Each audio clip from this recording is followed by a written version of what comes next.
Minnesota Governor and former running mate Tim Walz. Welcome. Hi, Ari. Hi, Jen. Good to be with you guys. Great to have you. We'll get into all of it, but let's start with how so many Americans met you.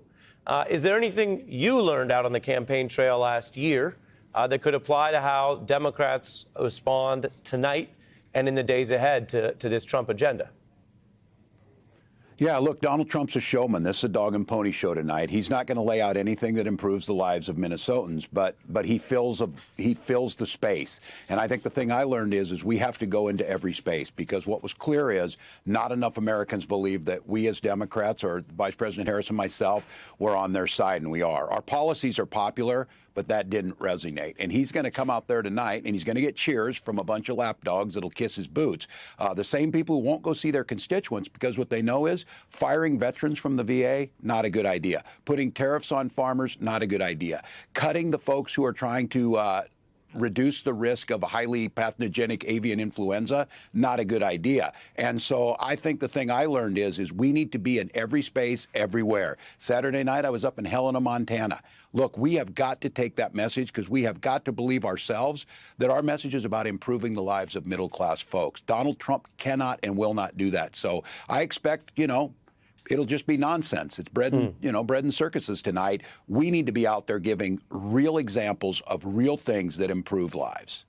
Appreciate that. And shout out to Montana. I've been out there hiking. Great trails, great people. When you look at what we're seeing now, you have the world's richest person, a multi-billionaire many times over, being cheered on by workers and some working class people on the center right and in MAGA, while, as you just referenced, he fires people and takes away jobs. Where does that response fit in for your party tonight? Yeah, well, it troubles me. I made the case on this that I come out of the working class, and I thought it was a flex that I was the least wealthy person to ever run for vice president, and they side with the guy who wants to cut your mom's Social Security benefits. This goes back to our job is our policies are popular. Social Security is popular. Paid family and medical leave is popular. The Consumer Protection Financial Bureau that Senator Warren talked about is popular, so you don't get ripped off. Why are they siding with this guy that is blatantly trying to get himself involved in this, a guy who's lived on government contracts, someone who's given no service to this country, only to himself? We have got to get back to earning the trust, and I think it starts with going in and talking to these folks. Go wherever you can, but then making sure when we have the power to do something, pass some damn laws to improve people's lives. Don't worry about the next election. If we can pass it all the first year, I said that as governor. If I can get everything passed, why would I come back again? You can get it done. And I think we have made a mistake on that. And I just have to tell you, Ari, I disagree with this idea that, look, Republicans are digging a hole.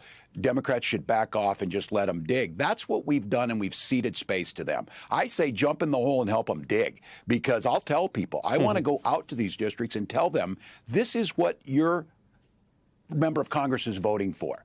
They are undermining you. Bernie Sanders is right. Quit trying to talk about Social Security other than just lift the cap and let everybody pay what they should. That fixes it. It's simple. The idea that Elon Musk doesn't pay any more than a teacher is simply outrageous. How can it be that Donald Trump pays less taxes than folks who are working at schools or hospitals? And we as Democrats need to be more aggressive about it, because tonight will be nothing but reality TV, because that's what this is to this guy. I was on a farm this afternoon. I don't know how many of those farmers voted for me. Probably not many. That's the way it goes. But they agreed with me on this. This is stupid. Donald Trump negotiated a trade deal. Now he's trying to go back on it with our trusted allies. And I don't blame Canada for this, but I'm nervous about it. When the Premier of Ontario says that they're going to cut off electricity to us, that's a problem. Do I hear Donald Trump saying a damn thing? No. Do I hear him say anything about the wildfires down in South Carolina? No. When we have these things, he just wants to attack California or attack his political opponents. This is not leadership. The American people know it. And those folks in that room, I can see it in their eyes. They are terrified to go back and talk to their constituents. It took them 6 weeks to screw the economy up. Governor Walz, it's Jen Psaki. You seem to have a lot on your mind, and you're fired up, as per usual. You also said today on X or Twitter or whatever the heck we're calling it, that when you talked about how the NRCC chair said that Republicans should not go out and hold town halls, and you said, hell, maybe I will. If you congressman refuses to meet, I'll come host an event in their district to help local Democrats beat them. What does that look like? Are you really going to do that? And has anyone reached out and taken you up on that? Well, if they want me to, I tell them, if it helps you in your district to have me, I'll do it. If it helps you to act like you don't know me, do that too. I just care that we elect people who care about their constituents. And I'll tell you, Jen, I lived through the town halls of 2010, the ACA town halls, and those started out as organic. I know they got fueled, but Mike Johnson saying, oh, these are just paid folks. Those are not paid folks. I've lived through this. And I have to tell you, Donald Trump was the recipient of that Tea Party rage that started with those town halls, and it motivated people. I see Americans begging to there's not going to be a charismatic leader in our party come in and sweep in. I'm not saying that at all. What I'm saying is we should be giving the platform for the citizens who are doing this work themselves. When I watch a senator from Kansas walk out of a room after a veteran stood up and asked why they were firing veterans, and then go back and say, well, I know these guys are from the cities driving Mercedes. I'll guarantee you that guy's not driving a Mercedes. And I think what I'm mentioning is we in the Democratic Party, we've got our leaders out there. They're our voters. They're the middle-class folks. And to be honest with you, I hope it's a lot of those millions of people who I didn't inspire enough to go vote. Those are the folks we needed. I don't believe maybe I'll change a lot of Donald Trump's folks, but they're seeing the results of this too. But what I'm saying is Democrats need to be present. We need to be in every space. We need to hear when these folks are expressing those opinions, and then we need to deliver results so it improves their life. This gentleman was just saying, I don't think this is fair that you're firing veterans for without reason. They served. What do you have to respond? And a United States senator got up and walked out.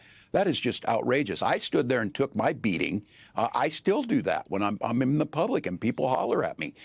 That's part of our democracy.